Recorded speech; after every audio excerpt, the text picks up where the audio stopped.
Today I want to talk to you guys about a good pour-over recipe for home. Whether you have a Melita, a Chemex, or another type of pour-over device, this recipe will translate across all of them.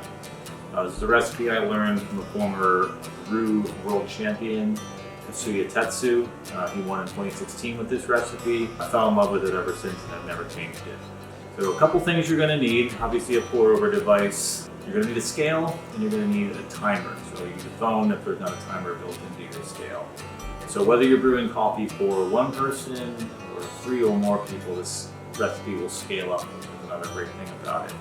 I'm going to brew coffee for 2 to 3 people using 50 grams of coffee. First thing I want to do is weigh out my coffee. 50 grams. And then we want to grind it coarse. Think like a French press grind or a cold brew coffee grind, just nice and coarse. All right, now we have that. The next thing we want to do is pre-wet our coffee filter. This is important for 2 reasons. The first of which, it just warms everything up, so you end up with a nice hot cup of coffee at the end. The second critical thing this does is that it rinses out the paper flavor from your coffee filter. So be liberal with the hot water you pour through there. You're rinsing out kind of bad flavors out of your filter. And then you want to discard that water. All right, and now we're ready to brew. We're going to add our coffee grinds in there. And we want to tear the weight of all of that so we are back to 0. Now the way this works is, since I added 50 grams of coffee, you want to triple that number, which comes to 150, and you're going to pour 150 grams of water the first time. Start our timer. I'm going to pour 150 grams of coffee, making sure to try and wet all the grinds evenly.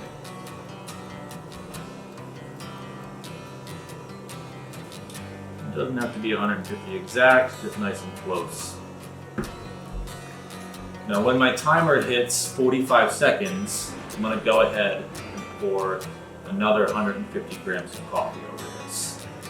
Now every 45 seconds thereafter, for a total of 5 total pours, I'm going to pour that same 150 grams of coffee, which will end up with 750 total grams of water. Some of the things I've learned with this recipe is if I'm using a really light roast coffee moves through your filter more slowly actually as it's brewing.